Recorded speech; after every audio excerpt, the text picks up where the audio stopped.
This is Geometry, Unit 1, Lesson 4 on quadratic equations. In geometry, we use quadratic equations and applications to figure out different kinds of problems. So let's review on how we solve them. Let's start with what a quadratic equation is. We have an example here of 2x squared is equal to 9x plus 18. This is a quadratic equation. How do I know that? Because of the highest exponent. The highest exponent in a quadratic equation is 2. And that also tells me every quadratic equation has two solutions. Now, it may be a positive solution and a negative solution, but it will always have two solutions. Now, there's many types of quadratic equations that and different ways that we solve them. The first kind we have is a pure quadratic equation.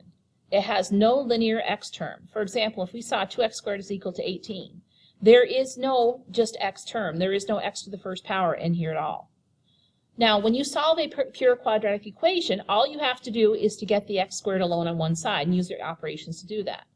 So if we have 2x squared is equal to 18, what we do is divide both sides by 2, and that gives me x squared is equal to 9. Now, how do we get the x by itself? How do we undo a square? Well, when you undo a square, you take the square root. And since you're taking the square root of x squared, you also have to take the square root of 9, which due to one side, you have to do to the other side. Now, remember that I said every quadratic equation has two solutions. When you take a square root, there are actually two answers, a positive and a negative answer.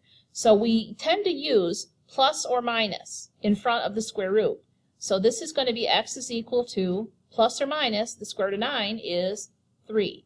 The two answers are actually x equals 3 and x equals negative 3. Instead of having to write this and x equals negative 3, we can write plus or minus 3. It's just a shortcut. Math people like shortcuts, so that's what our answer is, positive and negative 3. So let's try an application of a pure quadratic equation and see how it works. Here is the equation, 3x over 4 is equal to 6x plus 9 over x plus 8. Well, this is two fractions set equal to each other, so as usual, we cross multiply. 3x times x plus 8 is equal to 4 times 6x plus 9. Now, we're going to distribute through each set of parentheses. Distribute here, watch your signs, watch your numbers. 3x times x is 3x squared. 3x times 8 is 24x. And then equals 4 times 6x is 24x. And 4 times 9 is 36. All right, now we want to get this with the x squared by itself and the x's together. Now, notice there's 24x on each side, here and here. If I subtract 24x here, I'm going to subtract 24x here, they're going to cancel each other out. So that leaves me with 3x squared is equal to 36. Since there is no linear term left, we can just solve this as a quadratic equation, a pure quadratic equation. And to get the x squared alone, we divide both sides by 3. And that gives me x squared is equal to 12. Now the process says take the square root of both sides, take square root of x squared. Remember, it's plus or minus the square root of 12. Now, that gives me x is plus or minus the square root of 12. What also comes into play when you're doing pure quadratics is simplest radical form. Simplest radical form, remember from last year, means breaking down a square root into perfect squares so that you can take out them as you need them. What perfect square goes into 12? Well, isn't 4 a perfect square? We can rewrite plus or minus the square root of 12 as x is equal to plus or minus the square root of 4 times the square root of 3. 4 times 3 is 12. The square root of 4 is equal to 2. So our answer is plus or minus 2 times the square root of 3. And that's how it's written. Notice we have plus 2 times the square root of 3 and minus 2 times, negative 2 times the square root of 3. Those are my two answers. That is in simplest form. This is also an exact answer. An exact answer is usually in simplest radical form. Leave the radical there. Now, occasionally you may be asked for a decimal approximation. An approximation is a rounded off value. It is approximately the value. So to figure out x is equal to 2 times the square root of 3, plus or minus, 2 times the square root of 3, you would go to your calculator. Here's my calculator. If I put in 2 times the square root of 3 in my calculator, I get this decimal. And if you're given asked to give an approximation, they may ask you to round it off to a certain place. So if I round this off, it's approximately 3.464 plus or minus. So those are my two answers. Exactly 2 times plus or minus 2 times the square root of 3, approximately usually squiggly arrows like that, or equal sign, as approximately 3.464. This is only used when you are asked for it. If you're asked to round something off, it's an approximation.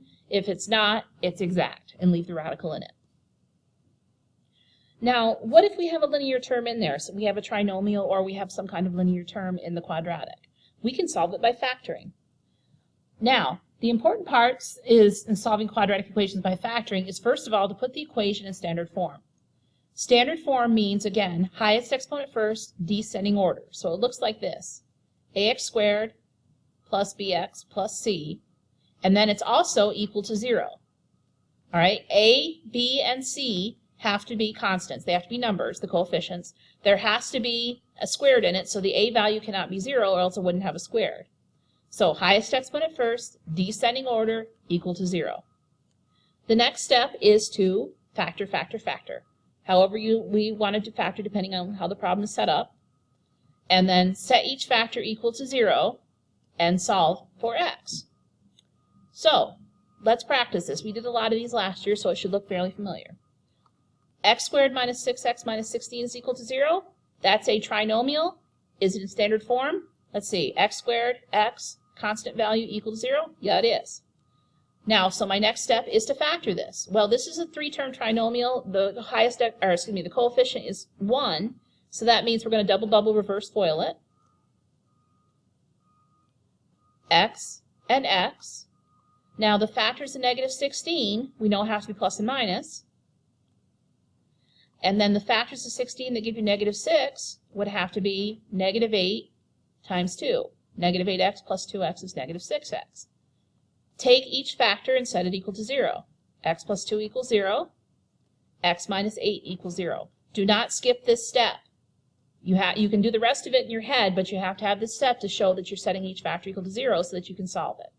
Now to solve for x, subtract 2 on both sides. That's what we're doing. X is equal to negative 2. You can do that in your head. That's fine. And then this side you'd have to add 8 to both sides, so you get x is equal to 8. And we have solved the quadratic equation x squared minus 6x minus 16. If you need to, plug them in your calculator to make sure they work. When you plug this into the equation, it should equal 0. When you plug 8 into the equation, it should equal 0. Notice when we do these, we're doing the same process over and over again. Quadratic equation, first thing we want to see is this in the right order. 2x squared equals 9x plus 18. Well, it's x squared, but there's nothing else equal to 0, so we want to move these to the other side. So we minus 9x and minus 18 from both sides to get it in descending order. 2x squared goes first, minus 9x because that's the x value, minus 18 is equal to 0. Now this is in standard form. Now my next step is to factor. Now I can either do reverse FOIL, but with the higher exponent of 2, I might want to do splitting the middle instead. So what I'm going to do is I'm going to split the middle. So looking at the first and the last term, the a and the c term, I'm going to multiply them together. 2 times negative 18 is negative 36. So using the factors of negative 36, I want to get negative 9. Well, let's see. What gives me negative 36? Doesn't that give me negative 12 times 3? Doesn't that give me negative 9? So I'm going to rewrite negative 9 as negative 12 times 3, or negative 12 plus 3, excuse me. 2x squared plus negative 12x, or minus 12x, plus 3x minus 18 is equal to 0. Notice this right here adds up to negative 9. Now I want to group these. 2x squared, I'll just put minus 12x because we know what that really is, plus 3x minus 18 is equal to 0. Factor each of these groups by GCF. Well, the GCF of this group is 2x, leaving me x minus 6. And of this group, it's going to be 3, and it's also x minus 6. And if we did this correctly, we should have a common binomial factor here. X minus 6 comes out. leaving 2x plus 3. Now, once you've got down to the double bubble set, all you have to do is set them each equal to 0. X minus 6 is equal to 0. 2x plus 3 is equal to 0. So x minus 6 equals 0 means that x has got to equal 6. Now, be careful when you have a higher coefficient here on the x. Your answer most likely is going to be a fraction. So if we solve this, 2x is equal to negative 3, and divide by 2, you get x is negative 3 over 2, or negative 1.5. You can use fraction or decimal, it doesn't really matter for these purposes. Okay, so here's my two answers. X is equal to 6, and x is equal to negative 3 over 2, or negative 1.5. We have two solutions.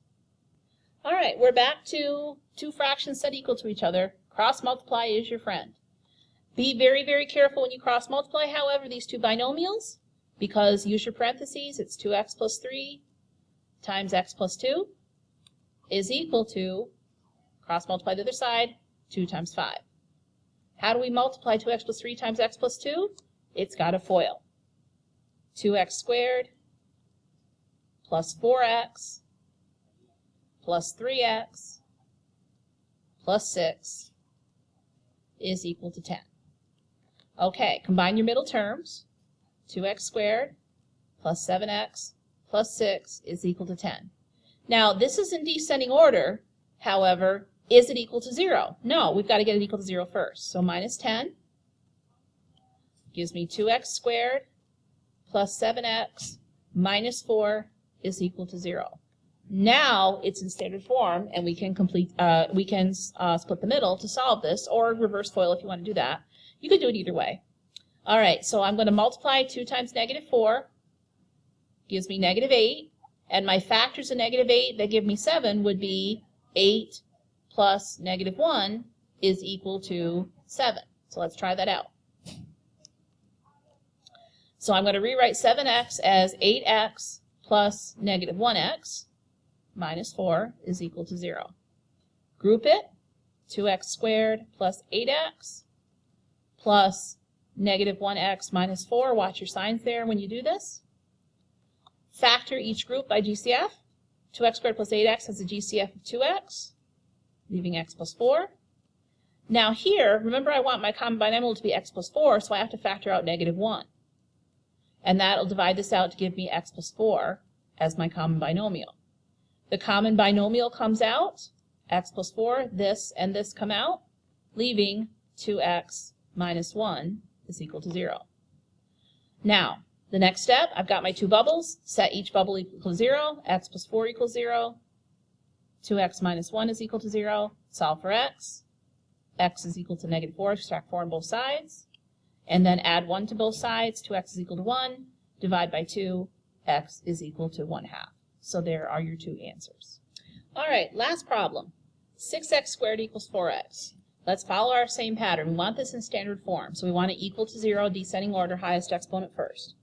6x squared equals 4x. To get it equal to 0, we have to minus the 4x on both sides. So that gives me 6x squared minus 4x is equal to 0.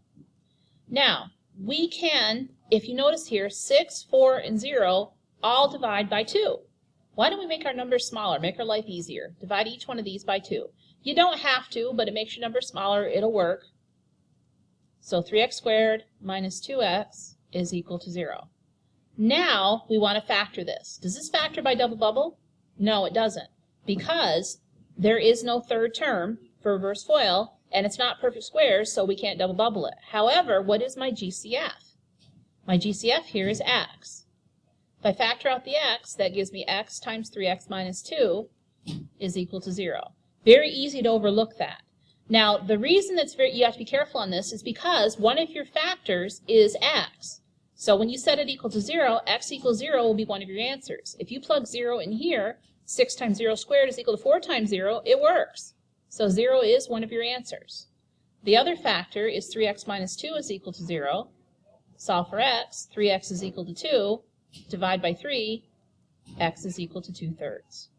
So if you have a squared and then an x but no constant, and it's not difference of squares, use GCF, and it works just fine. Just remember, one of your answers will be 0. Now, could we have done something else? Sure we could. But that's some good examples of the different kinds of factoring we use for